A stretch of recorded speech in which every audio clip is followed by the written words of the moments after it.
TCL এবং Bangladesh post এটাকে লোকসানের হাত থেকে লাভবান করা।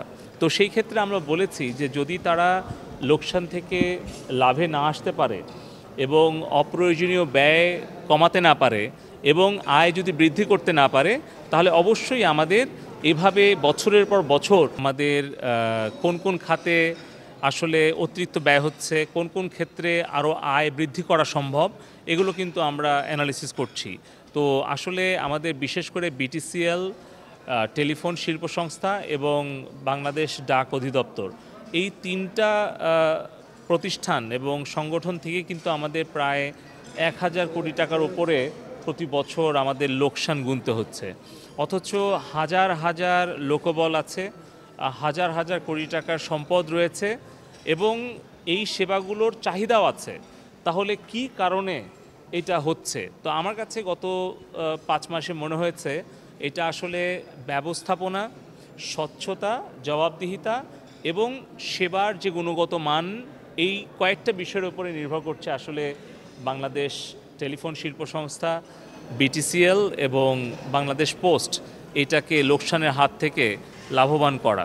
তো সেই ক্ষেত্রে আমরা বলেছি যে যদি তারা লোকসান থেকে লাভে না আসতে পারে এবং অপ্রয়োজনীয় ব্যয় কমাতে না পারে এবং আয় যদি বৃদ্ধি করতে না পারে, তাহলে অবশ্যই আমাদের এভাবে বছরের পর বছর ভর্তুকি দেওয়া সম্ভব নয়।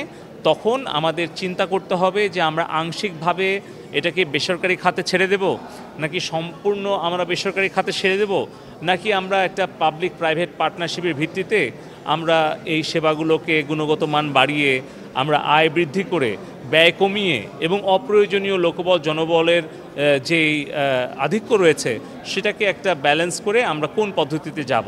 তো যেহেতু এই জুন মাসের আর মাত্র কয়েকদিন বাকি, আমরা তাদের কাছ থেকে চূড়ান্ত রিপোর্টটা পাবো এবং জুলাই মাসে যখন আমরা তাদের যেই স্টেটমেন্ট সেটা দেখে আমরা আসলে 3 রকম সিদ্ধান্তেই যেতে পারি।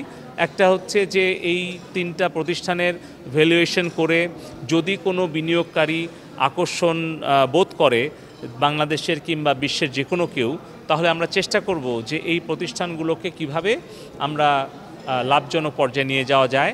তার জন্য সম্পূর্ণভাবে আমরা যদি কোনো আগ্রহী বিনিয়োগকারী পাই তাহলে সেটাও আমরা বিবেচনায় নিতে পারি, অথবা আংশিকভাবে যদি কেউ এটার মালিকানা নিতে চায় অথবা অংশীদারিত্বের ভিত্তিতে আসতে চায়, বিনিয়োগ করতে চায়, সেটাও আমরা করতে পারি।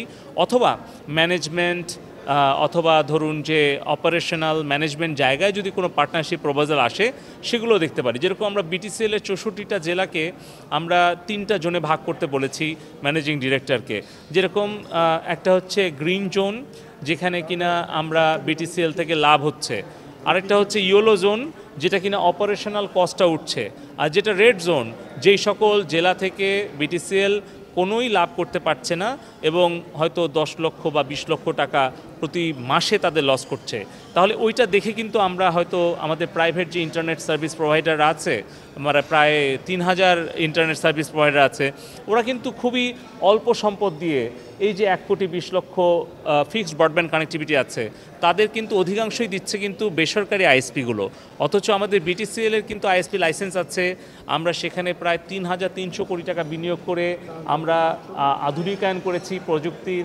আমাদের 4 লক্ষ উচ্চ গতির ইন্টারনেট কানেক্টিভিটি দেওয়ার সুযোগ আছে, কিন্তু কেন তারা লাভ করতে পারছে না? কারণ হচ্ছে মার্কেটিং ভালো না, তাদের মেইনটেনেন্স ভালো না, তাদের সার্ভিস কোয়ালিটি ভালো না, যার ফলে কিন্তু গ্রাহকরা ইচ্ছা থাকলেও তারা কিন্তু বিটিসিএলের কানেকশানটা নিতে পারছে না। আপনি লাস্ট গণশুনানি দেখেছেন বিটিআরসিতে, বিটিসিএলের কানেকশনের জন্য তারা চাইছিল কিন্তু পাচ্ছিল না। তো এই কারণেই কিন্তু আমরা ভাবছি যে যদি প্রাইভেট আইএসপিগুলো তারা আগ্রহ প্রকাশ করে যে বিটিসিএলের ডেটা সেন্টার, বিটিসিএলের এই যে সুইচ, এই যে ইন্টারনেট 4 লক্ষ কানেক্টিভিটি দেওয়ার সুযোগ আছে, এটা যদি আমরা লিজ দিতে পারি তাহলে পারে হয়তো আমরা বিটিসিএলকে কিছুটা হয়তো আর্থিক লোকসানের হাত থেকে আমরা রক্ষা করতে পারবো।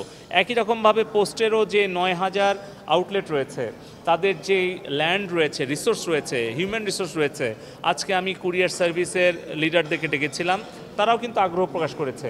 এই যে 435টা গাড়ি রয়েছে তার মধ্যে অচল হয়ে আছে প্রায় 130টার মতো এবং 225 জন মতো ড্রাইভার আছে, তাদেরও কিন্তু অনেকেরই কিন্তু দেখা যাচ্ছে যে ঠিক গাড়িগুলো চালানোর জন্য প্রয়োজনীয় তেল নাই। তো এই সকল ক্ষেত্র বিবেচনা করে দেখা গেল যে প্রাইভেট কুরিয়ার সার্ভিসের তাদের গাড়ির চাহিদা আছে, কিন্তু তারা টাকা দিয়ে প্রাইভেট সেক্টরে ভাড়া নিচ্ছে। আমাদের সরকারি গাড়ি আছে কিন্তু তেল নাই। এই যে আমাদের যে সম্পদ আছে আর প্রাইভেট সেক্টরের যে চাহিদা আছে এবং নাগরিকদের যে চাহিদা আছে, এটাকে সমন্বয় করে আমার বিশ্বাস যে আমরা আমাদের ঐতিহ্যবাহী ডাক এবং আমাদের বিটিসিএল এবং টেসিসকে আমরা লাভজনক করতে পারবো